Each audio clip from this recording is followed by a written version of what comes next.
Assalamualaikum warahmatullahi wabarakatuh. Selamat datang di Titik Temu Kreatif, channel yang mengedukasi dan juga menginspirasi tentang sebuah bisnis ataupun ide yang bisa kita aplikasikan di sekitaran tempat tinggal kita. Perkenalkan, nama saya Prima Irmansyah. Kebetulan di sini saya sebagai host mendampingi seorang pengusaha yang kebetulan di daerah Jogja bagian barat, khususnya di daerah Kalibawang, ada seorang pengusaha yang cukup terkenal. Tidak perlu lama-lama, mari kita perkenalkan. Monggo. Oh ya, terima kasih Ya. Mas Prima sebelumnya. Oke, saya kenalkan, nama saya Dian Saputro.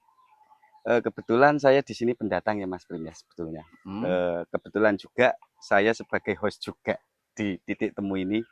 Kebetulan di sini perkumpulan para teman-teman dan anak muda yang ingin memberikan inspirasi kepada teman-teman kita apabila bahasanya gini ya. Kita di dalam pedesaan itu punya masalah untuk dalam hal mencari kehidupan lah bahasanya yang Betul layak. sekali ya. Gitu Mas Prim. Betul. Itu sebagai problematika kita sebagai anak muda. Kebanyakan itu eh, mau usaha apa atau bekerja apa yang layak untuk menghidupi keluarga. Betul. Itu lahir di Indramayu kebetulan. Tapi orang tua asli Jogja semua. Oh, gitu Jadi ya, saya ya. juga bingung ya. Di sana merantau, di sini merantau. Betul. Jadi seperti apa ya, bingung lah untuk putra daerah yang ikut Kulon Progo atau Indramayu. Ah. Terus kebetulan saya sekolah di Jogja dari sejak SMA Mm. di Muhammadiyah 7 Wirobrajan. Ya. Terus kuliah juga sempat di UGM tapi tidak selesai. Oh ya, Ya.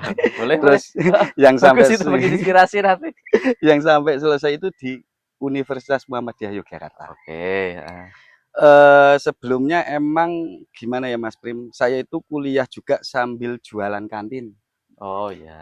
Karena basic saya sejak lahir itu lihat orang tua usaha. Jadi ketika ada peluang yang di sekitar kita, kenapa sih kita nggak belajar dan kita manfaatkan gitu. Oke. Awal mula saya buka kantin, namanya Warung Pojok di UMY, tapi karena kebetulan warung pojoknya itu kantinnya itu untuk parkiran, Ya. jadi saya bertahan selama 4 tahun di situ. Oh, 4 tahun. Ya, terus habis itu saya lulus, saya bekerja di buku marketing, di bank juga marketing, Ya. di perusahaan swasta juga marketing. Jadi basic saya itu di marketing semua. Terus kebetulan di Kulon Progo ada tambang. Tambang. Ya, tambang pasir. Tambang pasir. Itu milik di daerah wilayah orang tua Kalibawang. saya lari Kalibawang. Oh iya. Itu dari 2018 kalau nggak salah sampai 2022. Oh, berarti cukup lama juga ya? Ya, lumayan. Tapi dari situ saya bisa berpikir, karena di dunia tambang itu mulai dari 2013 kalau nggak salah. Terus di tahun 2022 itu sumber daya alamnya itu semakin sedikit.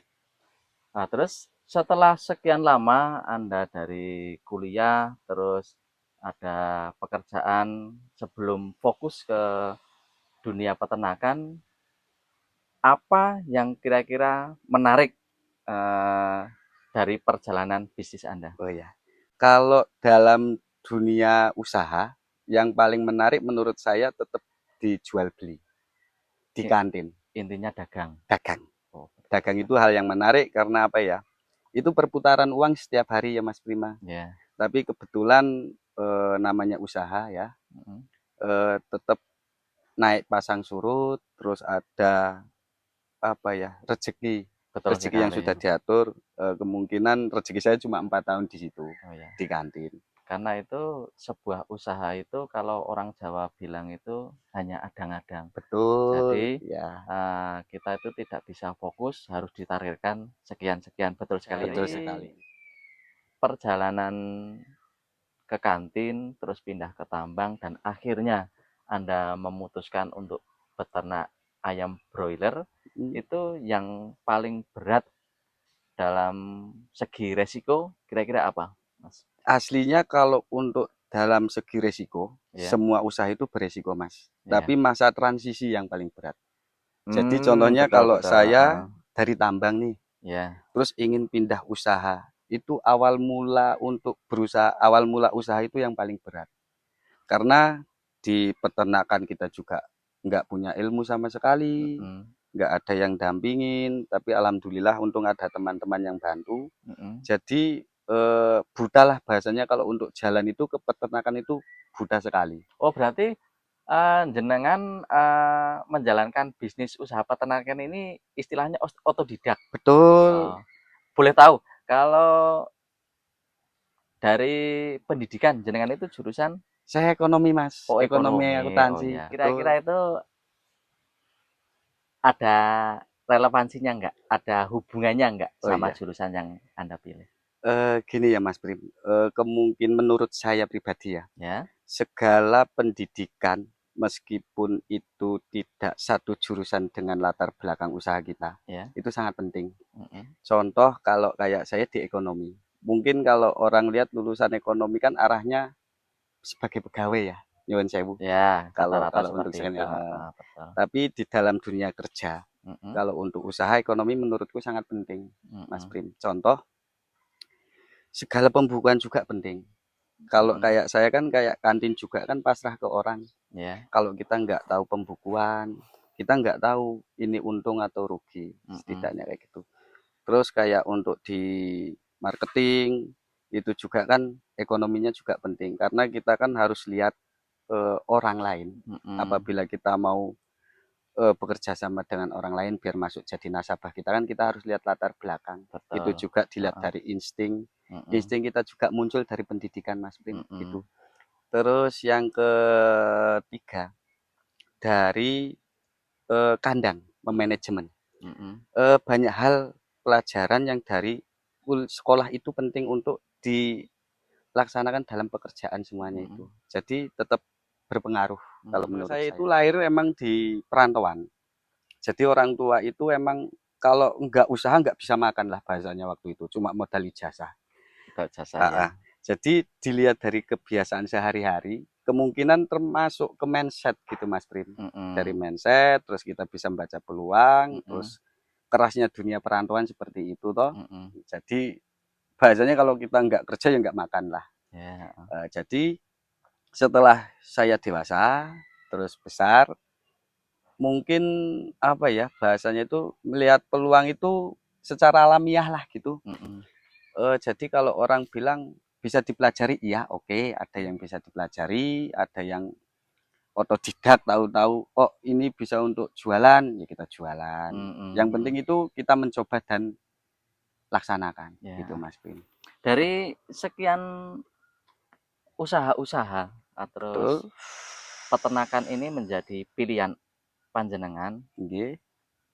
yang menjadi pertanyaan saya itu usaha yang masih aktif sampai sekarang apa saja coba? Oh ya, kebetulan alhamdulillah ya, untuk kemarin ini kan di tambang, kita juga Mhm, punya armada, dapat ya, jalan, terus untuk ayam juga jalan, terus sekarang saya lagi mencoba pertanian gitu Mas Prim. Karena kenapa saya ambil itu di peternakan di pertanian, karena berawal dari tambang juga. Karena heeh, saya lihat sumber daya alam itu terbatas, Mas Prim. heeh, Sedangkan yang tidak terbatas itu apa sih, ya kan? ya, Kita ulik tuh, heeh, ya kan pertanyaannya. Kita di sini ada tanah luas, ya mhm. kita manfaatkan. Kebetulan Peluang kita juga juga di pedesaan toh, suasana perkampungan desa perkampungan banyak banyak lahan juga. luas, betul. Terus untuk peternakan nyuwun sewu, kebetulan lingkungan di sini juga apa ya, bisa bareng gitu loh. Heeh, Kebetulan heeh, untuk usaha peternakan juga bisa. ya, Jadi selama enggak ada apa ya, bencana Allahu alam, insya mhm, Allah dari alam kembali ke alam bisa. untuk Mas Dian sendiri, Ya, itu kira-kira ya, ini mungkin bagi, teman-teman semua banyak yang bertanya, modalnya berapa sih untuk memulai sebuah usaha khususnya di dunia peternakan? kalau untuk modal, ya toh Mhm, Mas Prim, nyuwun sewu. Kalau untuk modal jumlahnya itu tak terbatas Gimana ya? atau tidak ada serinya? Bukan, kebetulan aja gitu loh. Nasib saya nggak bisa bilang gimana ya.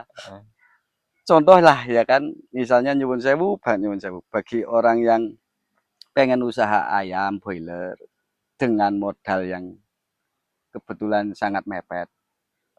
Sepertinya itu apa ya, kalau untuk usaha boiler nanti jadi pusing malahan. Oh gitu. Iya, Jadi mumet sendiri. mumet sendiri. Terus Betul. kalau kalau untuk saya kebetulan juga itu udah ada peninggalan dari orang tua. Oh Jadi iya. tinggal lanjutin. Heeh. Terus ditambah kalau saya itu awalnya kan ada utang bank juga.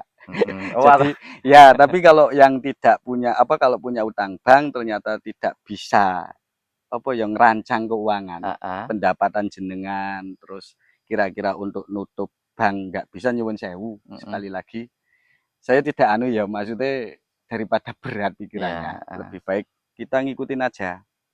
Usaha itu nggak usah mikirin modal lah, maksudnya apa yang ada peluang, yang Heeh. kira-kira kita mudah dan tidak bikin pusing, lakukan. Kan Iya. banyak toh peluang. Mhm.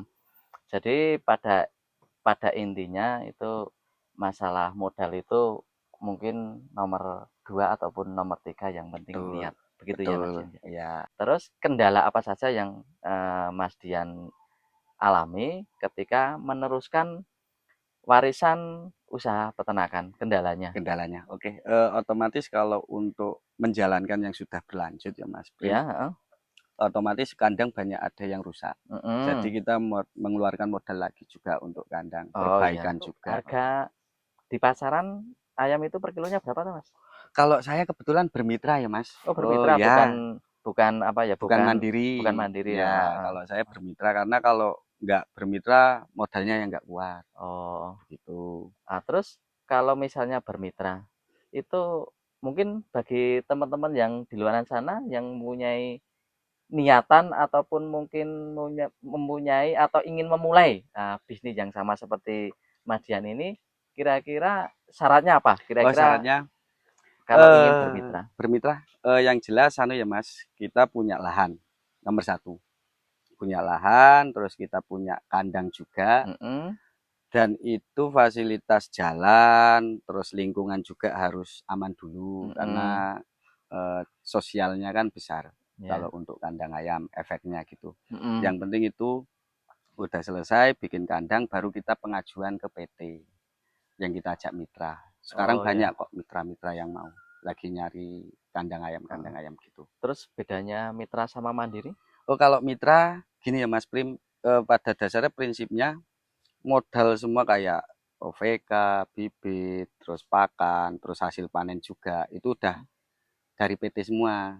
Kita Mhm, cuma ngerawat, gitu mhm, ngerawat. Yang penting hasilnya bagus. Nanti kita juga dapat cuan lah mhm. bahasanya. Kalau mandiri itu segala sesuatu operasional yang ada di kandang kita semua yang biayain.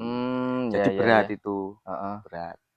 Terus potensi lokal, selain dari karyawan, kira-kira Mas Dian sebagai owner ataupun pemilik usaha peternakan ini, yang bisa dimanfaatkan apa? Potensi lokal?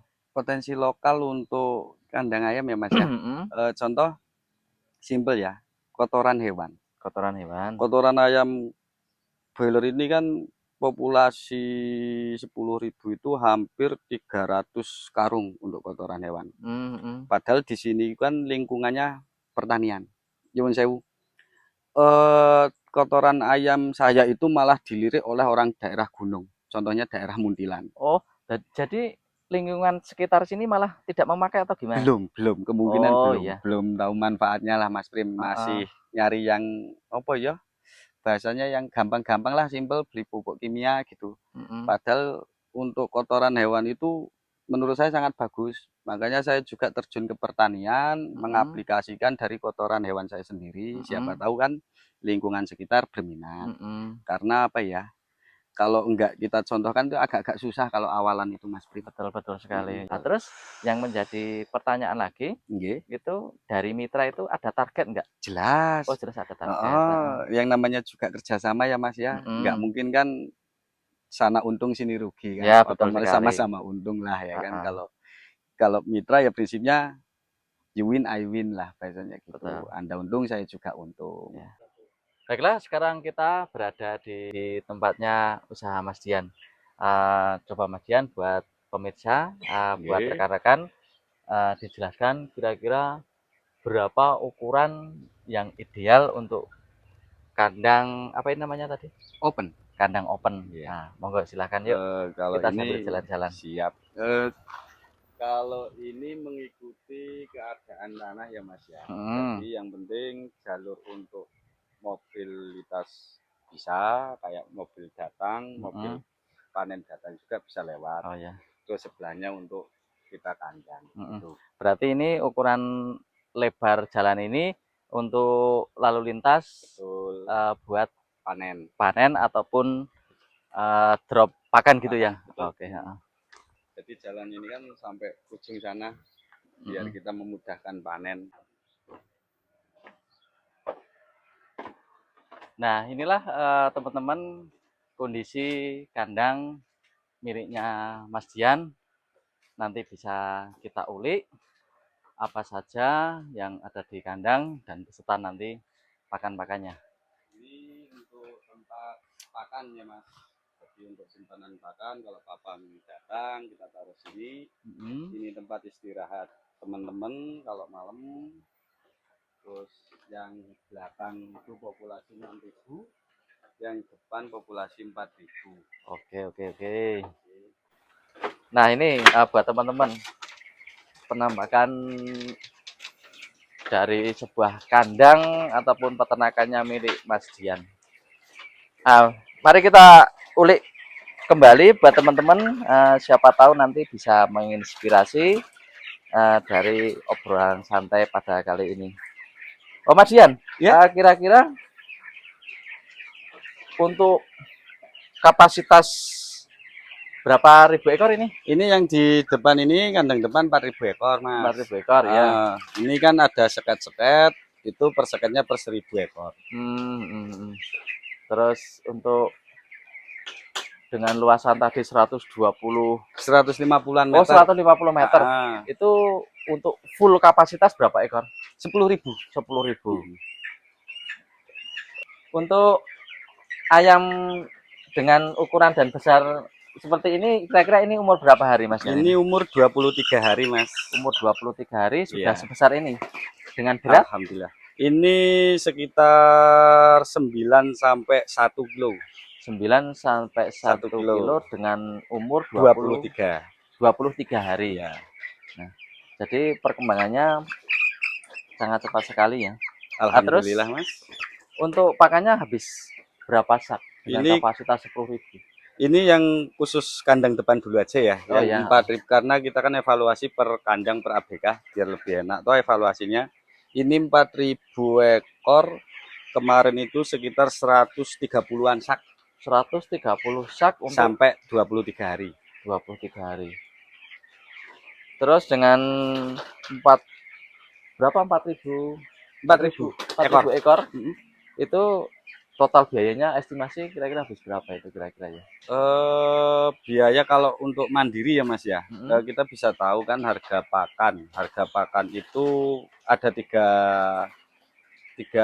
golongan ya. Yang pertama itu ayam datang, ayam kecil itu free starter. Terus untuk ayam dari umur sedang sampai 21 hari itu free starter. Terus sampai nanti ketika udah agak besaran itu finisher. Oh, jadi setiap siklus harian ataupun mingguan itu pakainya beda-beda. Oh, nah itu bukan teman-teman bereferensi. Jadi dari 0 hari sampai contohnya umur 23 hari ini pakannya berbeda-beda. Jadi tidak hanya fokus satu pakan begitu. Nah, untuk minumnya sendiri ini Mas Ian. Ini minumnya ini ada air khusus ataupun ada air yang dicampur obat atau seperti apa? Oh, kalau obat mesti ya Mas ya, karena kita kan populasinya banyak juga, kita untuk menanggulangi dari segala virus sama penyakit. Terus kalau untuk air tergantung ya, tergantung peternaknya antara PDAM atau air sumur bisa. Tapi kalau saya kok lebih suka ke PDAM karena di situ udah ada pembersih bakterinya kan, karena udah ada saringannya di situ. Kalau air sumur mungkin ditambahin dengan kaporit. Oh, oh justru malah bagus untuk ternak kalau sudah mengandung kaporit. Ya tergantung masing-masing peternak biasanya. Nah ini tips buat teman-teman juga, bijak-bijak dalam memilih air. Nanti buat teman-teman apakah bagus dengan air yang murni ataupun dengan air yang mengandung kaporit, itu pilihan teman-teman.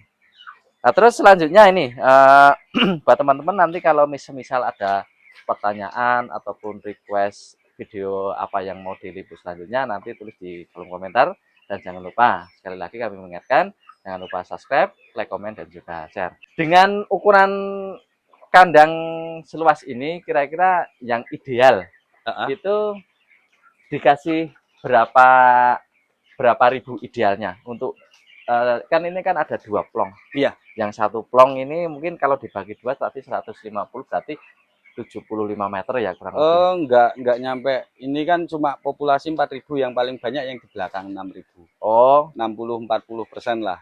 Oh, begitu. Jadi ini ya Mas ya, 1 meternya kurang lebih kalau saya 8 ekor ayam.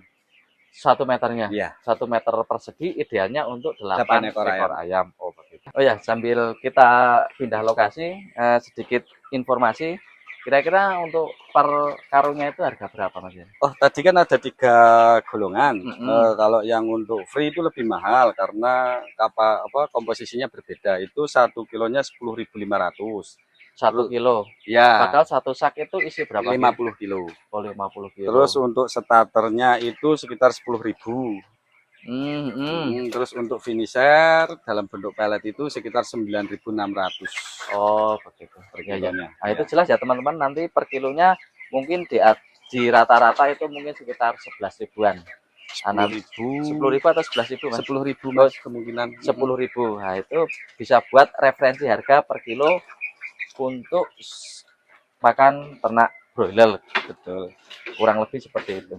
Nah, kita lanjut ke lokasi yang kedua ini dengan kapasitas kurang lebih 6.000 ekor. Nah, seperti ini suasana dengan kandang close open. Oh, iya. Maaf. Kandang open dengan kapasitas 6.000 ekor. Nah, di sini ada kipas, mungkin ada sedikit peralatan dan lain sebagainya. Nah, ini mungkin bagi teman-teman kenapa kok ada kipas dan ini tirai yang kanan kiri ini kok dibuka, ini mungkin menjadi pertanyaan teman-teman, bisa dijawab biar teman-teman juga sedikit tahu dan juga berbagi ilmu. Untuk kandang open sendiri ya Mas ya, itu biasanya kalau saya lihat situasi keadaan ayam, jadi tidak bisa disamakan kayak close. Kalau open itu cuma situasi cuaca. Ini kan hari panas, kita nyalakan kipas, terus kita tirai turunkan. Emang karena kondisi ayamnya, Nyuwun Sewu itu lihat kayak itu kan dia mangap-mangap, itu kurang udara. Jadi kita nyalakan kipas, tirai buka, karena emang umurnya sudah kepengen angin lah Mas. Oh iya.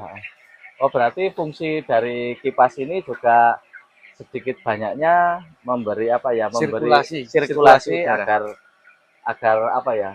Amonia. Betul. Agar amonia itu bisa cepat keluar dari ruangan kandang. Oh ya, ada juga mungkin yang belum tahu kira-kira tinggi yang ideal untuk sebuah kandang itu berapa idealnya Mas? Kalau saya sih ya Mas ya, untuk biar lebih kerjanya juga lebih enak, itu sekitar 2 meteran. 2 meter ya. Bawah. Karena apa? Yang pertama ini kan kotoran turun ke bawah. Kita kalau setelah panen, kita kan bersihin juga. Jadi kalau misalnya bersihin pendek kan orangnya kasihan. Jadi agak lama atau waktunya, percuma juga kita agak tinggi. Terus untuk kotoran hewan itu kan mengandung amonia, Mas. Jadi Mm-mm. kalau kita semakin tinggi, amoniaknya kan berkurang. Mm-mm. Jadi agak mendingan. Kalau pendek, takutnya terlalu dekat Mm-mm. amonia. Oh, iya. Jadi ini buat teman-teman juga, ideal untuk kandang itu sekitar 2 Meteran. meteran. Itu ada 2 fungsi tadi sudah dijelaskan sama ownernya langsung, Mas Dian. Itu yang pertama itu menjaga kesehatan si ternaknya itu sendiri, karena dari tanah itu tidak amoniaknya tidak langsung terhirup oleh si ayamnya itu sendiri. Dan yang kedua itu mempermudah anak buah kandang untuk membersihkan kotoran. Itu juga tips untuk teman-teman semua. Oke, tambahan Mas Prima ada Nah, yang tidak kalah penting juga, ya. seleksi. Jadi itu Betul kan lagi. ada sekat kecil. Oh, oh, Nah, itu oh. kan untuk ayam kecil. Ya. Maksud dan tujuannya apa? Yang diharapkan peternak itu kan mungkin yang normal sama yang kecil. Kalau digabungkan otomatis kan yang kecil makannya kalah. Oh, oh. Jadi kita pisahkan biar sama yang kecil semua, yang diharapkan biar tumbuhnya juga cepat. Oh, Jadi iya, biar iya. ngikutin yang normal ini, Mas Oh, oh. Prim. Jadi Gitu. kadang-kadang hewan itu ada yang kecentet itu ya, ada yang Betul. kecentet, terus nanti yang kecentet disendirikan agar pertumbuhannya bisa berimbang. Ya. Oh, gitu. Baiklah, buat teman-teman semua, mungkin itu saja obrolan kita bersama Mas Dian. Eh, Apabila teman-teman semua ada yang merasa dikurang dari obrolan kita tadi, bisa ditinggalkan di kolom komentar. Dan sekali lagi jangan lupa subscribe, like, komen, dan juga share di Titik Temu Kreatif. Sebelum kita tutup, mungkin dari Mas Dian ada kesan ataupun pesan yang bisa membangun teman-teman di luar sana yang ingin uh, menjalankan bisnis seperti panjenengan. Monggo silakan. Terima kasih Mas Mm-mm. Prim. Sebelumnya teman-teman saya ucapkan terima kasih juga. Ini ya pada dasarnya bagi teman-teman yang mau bikin kandang broiler tetap semangat, pokoknya maju tak gendar lah ya kan. Tapi pribadi saya untuk teman-teman yang mau belajar usaha, tidak harus semua usaha itu kayak saya untuk di kandang broiler. Nyuwun sewu, kita usaha itu harus lihat kondisi, situasi, dan tempat. Jadi misalnya situasi di daerah sini untuk memungkinkan bikin kandang silahkan. Apabila situasinya itu di daerah gunung atau mana, alangkah baiknya usaha apa, seperti apa yang jadi apa ya, manfaat dan lebih baik daripada bikin kandang. Jadi tidak harus fokus mau usaha kandang, kita harus lihat situasi dan keadaan aja gitu Mas. Apa aja bisa menjadi cuan intinya gitu. Terima kasih Mas Dian sudah menemani teman-teman semua dalam obrolan santai ini. Apabila ada pertanyaan, jangan lupa ditulis di kolom komentar. Dari saya cukup sekian. Apabila banyak salah, saya mohon maaf yang sebesar-besarnya. Wassalamualaikum warahmatullahi wabarakatuh.